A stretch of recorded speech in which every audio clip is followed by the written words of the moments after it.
ভাগ্য বলতে কোনো কিছু নেই, মানুষের কর্মই তার ভাগ্য ঠিক করে দেয়। এই উক্তিটি, এই কথাটি শুনতে বেশ মনে হচ্ছে আকর্ষণীয় এবং মুখরোচক, অথচ এটি বাস্তবতা বিবর্জিত এবং অযৌক্তিক এবং একই সঙ্গে ইসলামী শরিয়ার দৃষ্টিকোণ থেকে একজন ইমানদারের ইমানকে ধ্বংস করে দেওয়ার মতো কথা। অযৌক্তিক এবং অবাস্তব এই জন্য যে মানুষের কর্মই তার ভাগ্যকে ঠিক করে দেয়, এটি অসত্য কথা আমরা জানি।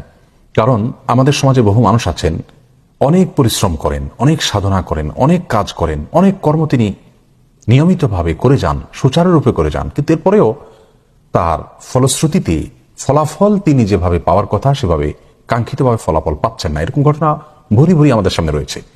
আবার অনেকে খুব বেশি পরিশ্রম যে করেছেন তা নয়, খুব বেশি কাজ যে করেছেন তা নয়, কিন্তু তারপরেও তার ফল তিনি বেশ ভালো পেয়েছেন। তাহলে কর্মই যদি ভাগ্য ঠিক করে দেয়, তাহলে যতজন কাজ করছেন সবাই তো ফলাফল ভালো পাওয়ার কথা। অথচ আমরা দেখছি যে কর্ম সঠিকভাবে করার পরে অনেকে ফলাফল কাঙ্ক্ষিতভাবে পাচ্ছেন না। কর্মই আমাদের ভাগ্য ঠিক করে দেয়, এটা অযৌক্তিক কথা এবং অবাস্তব কথা, অসত্য কথা। এর পাশাপাশি ইসলামী শরিয়ার দৃষ্টিকোণ থেকে এ ধরনের উক্তি কোনো ইমানদার করবার সুযোগ নেই। এটা আমাদের ইমানের সাথে সম্পূর্ণ সাংঘর্ষিক একটি উক্তি। রাসূল করিম সাল্লাল্লাহু আলাইহি সাল্লাম ইমানের যে রোকন বা পিলার এর কথা আমাদেরকে বলেছেন, তার মধ্য থেকে অত্যন্ত গুরুত্বের সাথে পৃথকভাবে তাকদীরের প্রতি বিশ্বাসের বিষয়টিকে উল্লেখ করেছেন।